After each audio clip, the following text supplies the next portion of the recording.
Hello students, so this is a very high time जब आपको mains preparation kick start करनी है. And in this particular process the anthropology optional और your optional subject पर से it plays a very important role. ठीक है, anthropology optional जो बच्चे एक बार पढ़ चुके हैं उनके लिए दो चीजें बहुत इंपॉर्टेंट हैं. पहली चीज है कि आप रिवीजन किस तरीके से करते हो, आप किस तरीके से जो पुराने नोट्स हैं उनको रिवाइज कर रहे हो. एंड जो दूसरी चीज आती है that is how you are planning the answer writing and how you are planning the value additions. और इन दो चीजों के अंदर फेल होने के चांसेस बहुत ज्यादा हैं. ठीक है, एंड बेसिकली जो रियलिटी है वो ये है दैट एग्जामिनेशन से पहले बच्चे इन दो क्रूशियल स्टेप्स के अंदर फेल हो जाते हैं. जो पहला स्टेप है उसके बारे में हम पहले बात करते हैं, that is the revision strategy. मैंने जो पिछली वीडियो डाली थी अबाउट द एक्टिव रिकॉल, उसके अंदर भी basically I was trying to tell you कि किस तरीके से आपको रिवीजन शुरू करनी है. रिवीजन शुरू करने के लिए जो सबसे इंपॉर्टेंट चीज रहती है that is these mind maps, जो कि मैंने बेसिकली आपको दिखाए थे. कि आप जैसे फॉर एग्जांपल कल्चर का चैप्टर है, आप प्रीवियस ईयर क्वेश्चन लीजिए और प्रीवियस ईयर क्वेश्चन से कुछ ऐसे माइंड मैप्स जो है वो ड्रॉ करने शुरू कर दीजिए. जैसे for example I have drawn this particular map और the mind map from the previous year questions. तो अगर आपके पास जो है concept of culture, it is the name of the chapter, तो basically UPSC examiner has to ask, और जो पूरा का पूरा जो स्कोप है आपके चैप्टर का वो 5 पार्ट्स के अंदर डिवाइड हो सकता है. The first is the definition and the attributes part, that what is culture, what are the attributes of culture. तो यहां से चीजें ऑर्गेनाइज होती हैं. जो दूसरी चीज आती है that are what are the different methodological perspectives, कि किस तरीके से क्लासिकल एवोल्यूशनिस्ट ने धीरे धीरे एथनोसेंट्रिज्म को ना चाहते हुए भी प्रोपोगेट किया. किस तरीके से फिर उसके बाद cultural relativism as a epistemological approach या फिर एज अ मेथड आपके सामने आता है, और कैसे हिस्ट्री ने इस चीज का ये जो है वो शिफ्ट लाया, हिस्ट्री जो है वो इस चीज के अंदर शिफ्ट लेके आई है. तो इन चीजों के ऊपर जो है वो आपको बातचीत करनी है. देन उसके बाद अब धीरे धीरे हमें यह पता चलता है कि एथनोसेंट्रिज्म से कल्चरल रिलेटिविज्म जो है वो जीत जाता है. फ्रांस बोआ इसको प्रोपोगेट करते हैं, रूथ बेनेडिक्ट और आगे लेके जाती हैं, मार्गरेट मीड इसको और आगे लेके जाती हैं, हर्स्कोविट्स आते हैं, एक्सेट्रा एक्सेट्रा एक्सेट्रा. लेकिन फिर उसके बाद जब हम इसी चीज को एथिकल पर्सपेक्टिव से देखते हैं तो there are certain problems.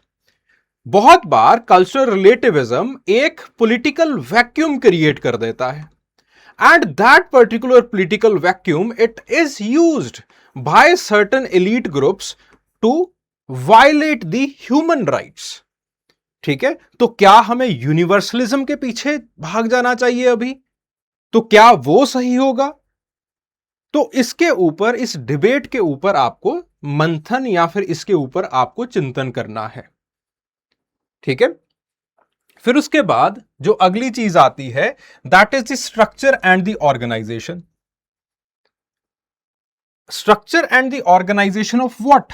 Of culture. तो कल्चर किस तरीके से ऑर्गेनाइज्ड है? Why it is said that the culture is vast and varied?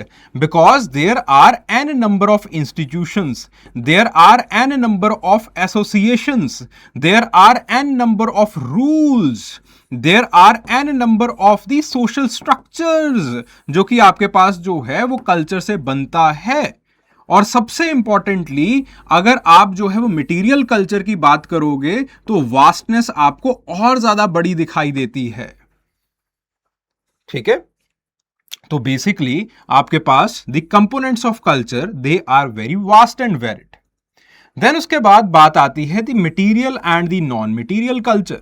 What is the distinction between the material and the non material culture and how they are complementary with each other. ठीक है। Then what are the traits, what are the complexes, what are the cultural traits, what are the cultural complexes and what are the cultural patterns, यहां से questions पूछे जाते हैं। ठीक है, Benedict के पैटर्न ऑफ कल्चर, और कल्चर किस तरीके से इंटीग्रेटेड सिस्टम है या फिर इंटीग्रेटेड होल है, जिस तरीके से फंक्शनलिस्ट ने जो है वो समझाया है, मलिनोस्की ने समझाया है, रेडक्लिफ ब्राउन ने समझाया है, और उसी के साथ साथ क्लासिकल एवोल्यूशनिस्ट जैसे ईबी टायलर ने समझाया है। देन उसके बाद अगली चीज आ जाती है कि आपके पास कल्चर क्या सच में इंटीग्रेटेड क्लोज सिस्टम है भी या फिर नहीं। ग्लोबलाइजेशन के दौरान हम कल्चर को किस तरीके से देखते हैं, और कल्चर सिर्फ और सिर्फ माइंड के ऊपर इफेक्ट ना डाल करके कल्चर किस तरीके से आपकी बॉडी के ऊपर भी इफेक्ट डाल रहा है, कैसे कल्चर आपकी हैबिट्स या फिर आपके बॉडीली पोस्चर्स को बनाता है। So this is the mind map of the whole chapter. आपको रिवीजन इस तरीके से करनी है। हर एक चैप्टर का आप प्रीवियस ईयर क्वेश्चन निकालिए और उन प्रीवियस ईयर क्वेश्चंस के ऊपर first of all see the scope कि एग्जैक्टली आपको क्या चाहिए। क्योंकि जब आप रिवीजन करना स्टार्ट करते हैं तो बेसिकली बच्चे अलग अलग सोर्सेस को पकड़ते हैं। दिस इज वेरी अनफॉर्चुनेट कि मार्केट के अंदर कोई एक एप्रोप्रिएट सोर्स है नहीं। तो बच्चे क्या करते हैं कि एक सोर्स के अंदर बहुत डेप्थ में जाएंगे, फिर दूसरा सोर्स पकड़ेंगे उसी चैप्टर के ऊपर, फिर तीसरा, फिर चौथा, फिर पांचवा। इस चक्कर में होता क्या है दैट इवेंचुअली एक भी सोर्स पूरा नहीं हो पाता और बच्चे अगेन घूमते फिरते रहते हैं, सोर्सेस के बीच में ही जो है वो लटकते रहते हैं। तो ऐसा नहीं करना है। सबसे पहले प्रीवियस ईयर क्वेश्चंस देखिए कि आखिरकार एग्जामिनर किस स्कोप में पूछ रहा है। वंस दिस इज ओवर और दिस ब्रेनस्टॉर्मिंग इज ओवर, इसी से आपको यह भी पता चल जाएगा that what exactly will be asked. ठीक है, तो बेसिकली जैसे for example this is the concept of culture, और ये जो है वो बेसिकली मैंने बनाया है so that to tell you कि कल्चर में से क्या क्या आगे आपसे पूछा जाएगा। ठीक है, तो कल्चर के अंदर बेसिकली ये 3 प्रोबेबिलिटीज हैं या फिर ये 3 सेट्स ऑफ क्वेश्चंस जो है वो बनते हैं अगर यूपीएससी आगे कुछ करने की सोचता है। जो पहला सेट है या फिर जो पहला टीयर है क्वेश्चनिंग का, that will be on the basis of the cultural relativism, कि वो आपसे कुछ कल्चरल रिलेटिविज्म से पूछने वाले हैं। जैसे for example they can ask, क्योंकि अभी तक ये सवाल नहीं पूछा है, उन्होंने क्रिटिक पूछ लिया है कल्चरल रिलेटिविज्म का, ठीक है, लेकिन उन्होंने अभी तक आपसे यह नहीं पूछा है कि आप कैसे कल्चरल रिलेटिविज्म को डिस्टिंग्विश करते हैं। Methodological cultural relativism, how it is different from the epistemological cultural relativism. ठीक है, तो आपके पास जो कल्चरल रिलेटिविज्म है और मॉरल रिलेटिविज्म है, दोनों के बीच में क्या डिफरेंस है, यहां से सवाल उठ सकता है। जनरल क्रिटिक कल्चरल रिलेटिविज्म का वो पूछा जा सकता है। ठीक है, और आजकल के ग्लोबलाइजेशन के फेज में या फिर ग्लोबलाइजेटिविज्म के फेज में किस तरीके से कल्चरल रिलेटिविज्म इवॉल्व हो रहा है, वो वहां से सवाल पूछा जा सकता है। बिकॉज यूपीएससी के अंदर ग्लोबलाइजेशन का थीम वो इवॉल्व हो रहा है और आपके पास जो है वो कल्चरल रिलेटिविज्म ये भी इवॉल्व हो रहा है। तो there is a huge probability कि दोनों से कुछ ना कुछ क्वेश्चन पूछ लिया जाए। So you have to brainstorm on it. आपको जो है वो अगेन कुछ पॉइंट्स जो है वो यहां पे जनरेट करके लिख देने हैं कि अगर यहां से कुछ क्वेश्चन पूछ लिया गया, I have certain examples on my hand, और उसी के साथ साथ मेरे पास कुछ arguments that are given by some scholars, और या फिर वो आपके आर्गुमेंट्स हों, तो उन सारी चीजों को आप यहां पे लिख लीजिए। देन उसके बाद अगला जो सवाल पूछा जा सकता है वो पैरी बोर्डो के हैबिटस से पूछा जा सकता है। यूपीएससी मेरे हिसाब से पिछला सवाल पूछा गया एम्बॉडीमेंट का, फिर उसके बाद स्ट्रैटिफिकेशन से बार बार पूछ लिया गया कि सोशल कैपिटल क्या होता है पेपर सेकंड में, फिर उसके बाद ये पूछ लिया गया कि भाई स्ट्रैटिफिकेशन है सोसाइटी के अंदर लेकिन सरकार क्यों खत्म नहीं कर पा रही है, कैसे stratification over the period of time धीरे धीरे सोशली अपने आप को रिप्रोड्यूस करती रहती है, कैसे इनइक्वालिटी खत्म नहीं हो पाती है। तो यूपीएससी इनडायरेक्टली ऑलरेडी मैन्यूवर कर रहा है around the concept of habitus that was given by Pierre Bourdieu. ठीक है, तो बेसिकली पैरी बोर्डो के हैबिटस के कंसेप्ट को अच्छे तरीके से करके जाना है, क्योंकि यूपीएससी पहले किस चीज के ऊपर मैन्यूवर कर रहा था, what is the difference between the material and the non material culture. फिर यूपीएससी ने क्या पूछा, ऑगबर्न, विलियम ऑगबर्न का कल्चरल लैग का कंसेप्ट बताओ मुझे। ठीक है, तो this is a whole pattern जहां से हम जनरली ये सारी चीजें देखते हैं। देन उसके बाद कल्चर वर्सेस सिविलाइजेशन। ठीक है, इसके एट्रीब्यूट्स क्या हैं, सिविलाइजेशन के एट्रीब्यूट्स क्या होते हैं और किस तरीके से ये डिबेट इवॉल्व हुई है, इसके हल्के फुल्के पॉइंट्स आपको पता होने चाहिए। देन उसके बाद this is the first tier. ठीक है, सेकेंड टीयर अगेन इसकी भी हाई प्रोबेबिलिटी है कि कुछ लीला अबू लगोड की राइटिंग अगेंस्ट कल्चर से पूछ लिया जाए, या फिर आपसे यह पूछ लिया जाए that the culture is not a monolithic entity critically explain. ठीक है, कि आपके पास जो है वो कल्चर कोई बाउंडेड एंटिटी नहीं होती है, कल्चर एक प्रोसेस की तरह होती है, क्योंकि इसके अराउंड काफी बार सवाल पूछा जा चुका है। यूपीएससी ने यह क्वेश्चन पूछ लिया है, कोई भी प्योर कल्चर एग्जिस्ट नहीं करती, वो भी लीला अबू लगोड से था। यूपीएससी ने अगेन ये पूछ लिया है that the culture it is not the integrated whole, या फिर ये जो है वो आपके पास कोई क्लोज्ड सिस्टम नहीं होता है। ठीक है, तो बार बार यूपीएससी लीला अबू लगोड को आपको इसी से प्रेरित होकर जो है वो सवाल बनाता है। तो directly question can be asked, या फिर क्वेश्चन पूछा जा सकता है that the culture is not the monolithic entity, और उसके अंदर भी आपको यही बताना है कि that there are sectionalities, there are intersectionalities, और इनके जो आर्गुमेंट्स हैं उनको आपको कोट करना होगा। ठीक है, so there is a high probability कि यहां से कुछ पूछ लिया जाए। देन उसके बाद ग्लोबलाइजेशन।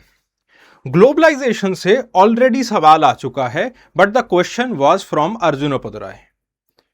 और सवाल क्या था, द क्वेश्चन वाज कि क्रिटिकली एग्जामिन करना था अर्जुन उपाध्याय के स्केप्स के कंसेप्ट को।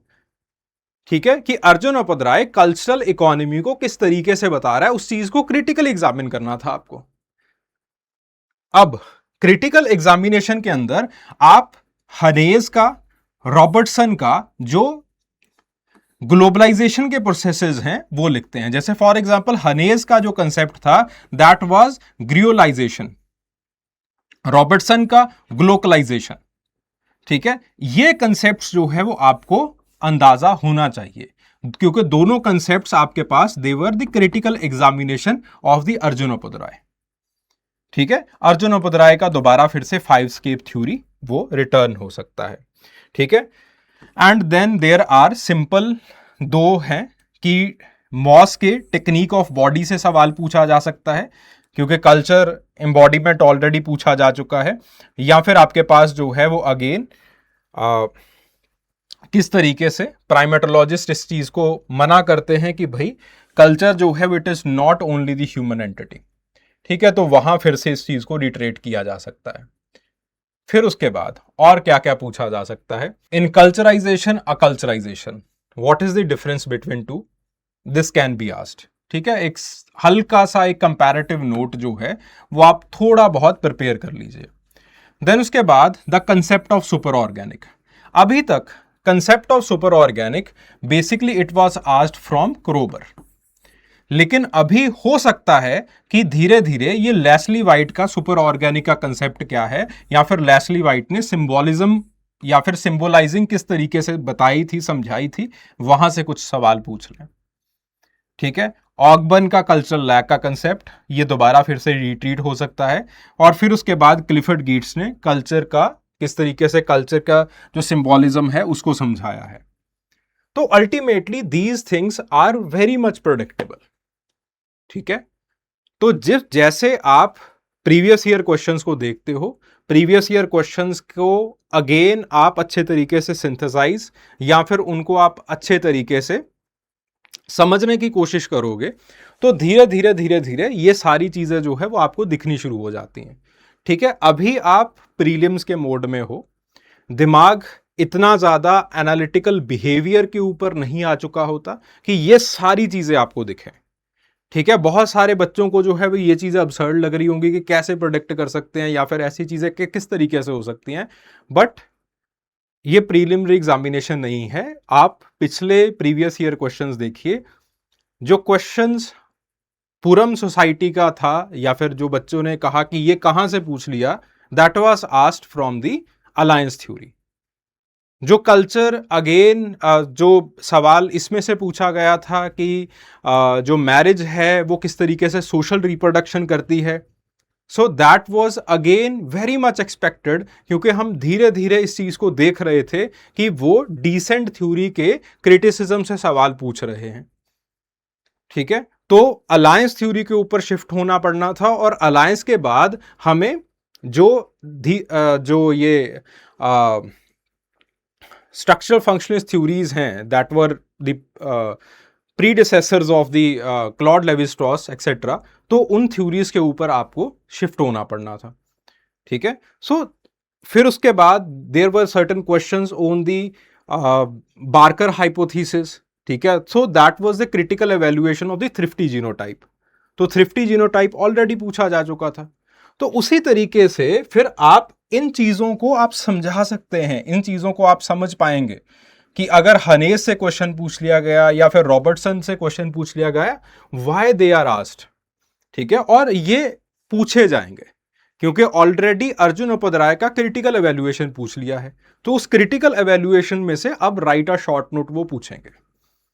ठीक है, तो सबसे जो पहली चीज होती है that is in the revision, that is कि आप अच्छे तरीके से अपने स्कोप को डिफाइन कीजिए, and when you have defined your scope, फिर उसके बाद आप उसके ऊपर एक्ट करना स्टार्ट कीजिए। सोचिए कि आगे क्या क्या चीजें पूछी जा सकती हैं। ठीक है, and in this particular manner आपको अगला स्टेप लेना है, that is the value addition. फिर उसके बाद आपको समझ में आ जाएगा कि एग्जैक्टली आपको क्या चाहिए। ठीक है, आपको अब थ्योरीज नहीं चाहिए होंगी, आपको ये कंसेप्ट्स चाहिए होंगे। तब आप कुछ भी आप यूटिलाइज करना चाहते हो, कई बच्चे नोट्स यूटिलाइज करते हैं, किसी की टेस्ट सीरीज यूटिलाइज करते हैं, या फिर कई बच्चे एआई यूटिलाइज करते हैं। I am not against anything, आप कहीं पे भी, क्योंकि हमें सहूलियत चाहिए, हमें मार्क्स चाहिए, हमें सिलेक्शन चाहिए। ठीक है, बहुत सिंपल सी बात है। तो जैसे भी you want to value add, you can value add, लेकिन वैल्यू एडिशन सिर्फ और सिर्फ इसका मतलब यह नहीं होता है कि थ्योरिस्ट के नाम रट लेने हैं, पब्लिशर्स के नाम रट लेने हैं, या फिर पब्लिशिंग जो पेपर्स थे उसके नाम जो है वो रट लेने हैं। This is not the way. सही तरीका यह है कि आप अच्छे तरीके से पहले चैप्टर के स्कोप को डिफाइन कीजिए, देन उसके बाद देखिए कि आगे क्या पूछा जा सकता है, और वहां से जो है वो चीजें आपकी बननी स्टार्ट हो जाएंगी। ठीक है, अब will come back to the programme. किस तरीके से जो है वो हमने प्रोग्राम को बनाया है, and why I have said that the programme it is one of the most comprehensive programme जो कि अभी तक जो है वो बनाया गया था। ठीक है, बिकॉज द बेसिक प्रॉब्लम्स जो कि आप लोग फेस करते हो, that are lack of conceptual clarity, और conceptual clarity again with the help of brainstorming, जैसे जैसे आप ब्रेनस्टॉर्म करोगे तब आएगा। देखो, anthropology is a very logical subject, लेकिन आपके इस फोमो ने इसको रट्टे वाला सब्जेक्ट बना रखा है। बच्चे ग्राइंड करना स्टार्ट कर देते हैं एंथ्रोपोलॉजी में, एंड ट्रस्ट मी, मैं इस चीज को लिख के दे सकता हूं कि अगर आज आप एंथ्रोपोलॉजी के अंदर ग्राइंड कर रहे हो और आपने इस चीज को सही नहीं किया, तो आपके मार्क्स आना असंभव है। ग्राइंड नहीं करना है, Focus on answer writing, focus on practice, focus on logic, focus on flows. और इन चीजों को सीख सकते हो आप, और यही चीजें अंत में आपके पास रहती हैं। बाकी सारी चीजें तो घर पे छोड़ के जाओगे आप, नोट्स आप अपने साथ में नहीं लेके जाओगे। तो अपने दिमाग से ये चीजें निकाल दो कि मैं रट्टा लगाऊंगा, सो एंड सो थ्योरिस्ट के नाम रट लूंगा, वहां पे थ्योरिस्ट फेंक दूंगा, नंबर ही आ जाएंगे। नहीं होता। बहुत सारे लोगों ने ट्राई किया है, सब रो रहे हैं। नहीं होता ऐसा। ठीक है, तो अपने दिमाग से ये जो वैल्यू एडिशन वाला जो कीड़ा भर रखा है आपने, इसको आप बाहर निकाल दीजिए। This is not going to work. Try to see कि किस तरीके से लॉजिक काम कर रहा है।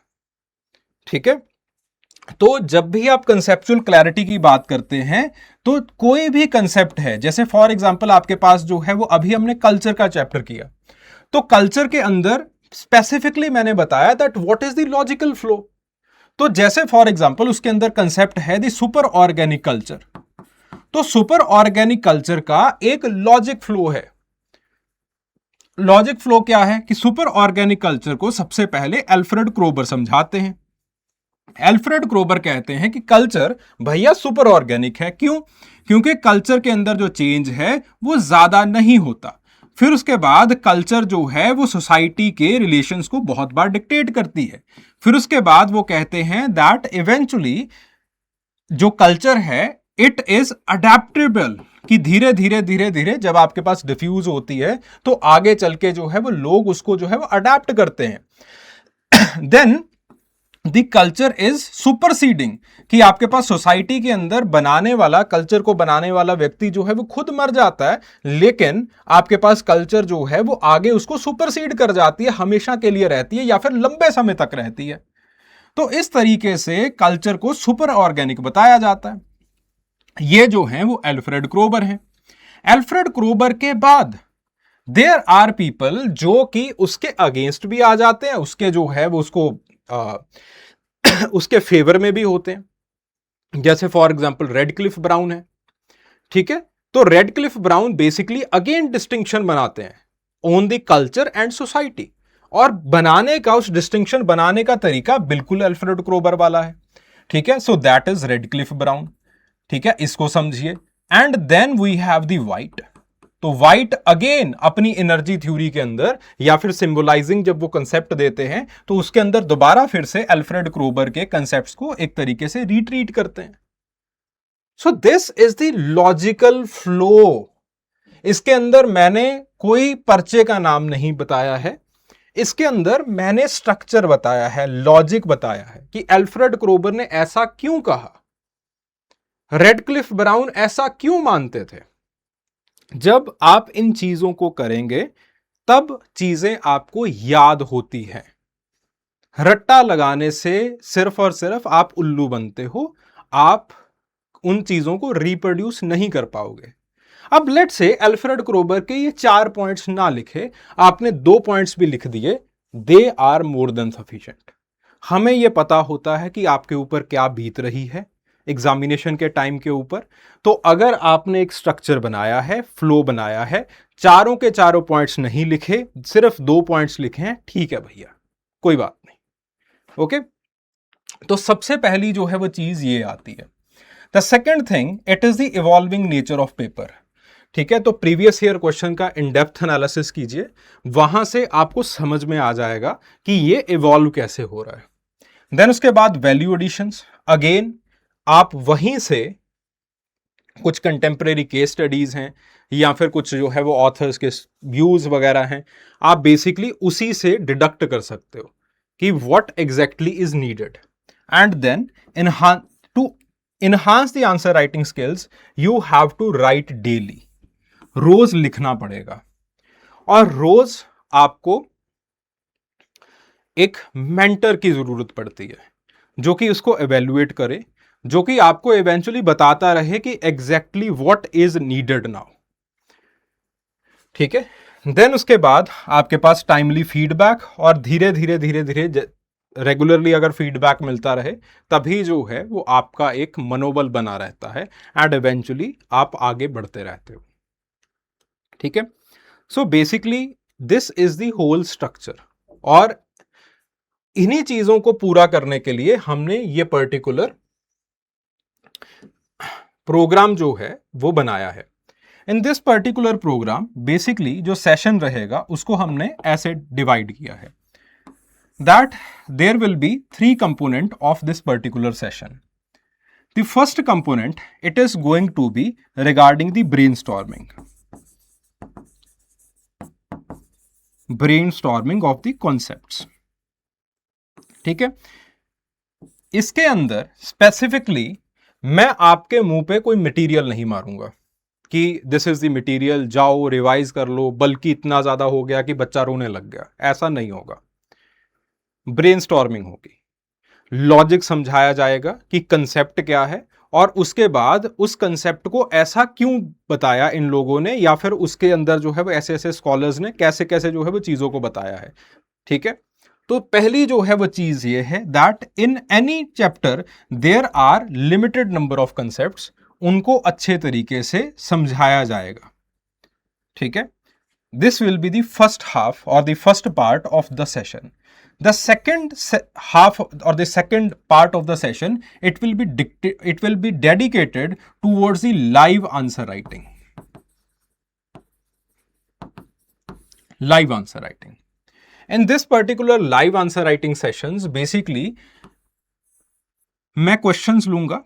The questions again they will be taken from the previous year questions, या तो वो previous year questions होंगे या फिर उन्हीं के ऊपर कुछ expected questions होंगे। Those questions will be taken care, और उसका इंट्रो कैसे करना है, बॉडी के अंदर जो है वो किस तरीके से पॉइंट्स को जनरेट करना है, आपको फर्दर बॉडी को डिवाइड करने की जरूरत पड़ती है नहीं पड़ती है, कौन से सब सेक्शंस की जरूरत है, अब सिर्फ और सिर्फ पॉइंट्स फॉर्मेट में लिखें, क्या करें क्या नहीं करें। तो it all depends upon the type of the question, और इसकी कोई टोपोलॉजी नहीं है मेरे पास, ना ही यूपीएससी के पास है, ना ही आई थिंक कोई टोपोलॉजी एग्जिस्ट करती है इस चीज की। तो बहुत सिंपल सी बात है, ये सारी चीजें प्रैक्टिस के साथ आती हैं। और ये वाला जो आपके पास पार्ट है सेशन का, that will be wholly dedicated to this. And then in the third section basically obviously I will be discussing all those answers. जितने भी आंसर्स आप लिखोगे आप उनको मुझे भेज सकते हो, मेरे व्हाट्सएप के ऊपर भेज सकते हो या टेलीग्राम पे भेज सकते हो। ठीक है, मैं वहां पे इन चीजों को एवेल्युएट करूंगा। ठीक है, रेगुलर एवेल्युएशन होगा और रेगुलर जो है वो एक फीडबैक चलता रहेगा, तो चीजें आसान होती रहेंगी। And in the third section we will see that what are the predicted topics, जहां से सवाल पूछे जा सकते हैं। एंड जितना मेरा एक्सपीरियंस है वो ये है that after the brainstorming of the concepts, after the live answer writing, बच्चे इसके अंदर खुद कंफर्टेबल हो जाते हैं। अगर ये दोनों चीजें, ये दोनों स्टेप्स आप अच्छे तरीके से ले लेते हो, the third is the easiest one, तो फिर कोई दिक्कत नहीं आती है। ठीक है, और ये रेगुलरली रहेगा फॉर द नेक्स्ट 65 डेज। ठीक है, सो ये जो है वो this is the whole planner and it will be regular. ठीक है, अगले 65 दिन तक ये चीजें जो है वो चलती रहेंगी। And in this format we are going to cover the whole syllabus. सबसे पहले obviously we will start with the theories, फिर उसके बाद जो कल्चरल इंस्टीट्यूशंस हैं उनको हम करेंगे, फिर उसके बाद फिजिकल एंथ्रोपोलॉजी आएगा, फिजिकल एंथ्रोपोलॉजी के बाद पेपर सेकंड पे पहुंचेंगे, फिर आरक्यू आएगा, फिर ट्राइबल आएगा। सो this is a logical flow. ठीक है, इसके ऊपर हमने एंथ्रोपोलॉजी फोकस स्टडी ग्रुप जो है वो बनाया है। ठीक है, and I am very sure, I am dead sure that there इस साल again I am going to generate huge amount of results.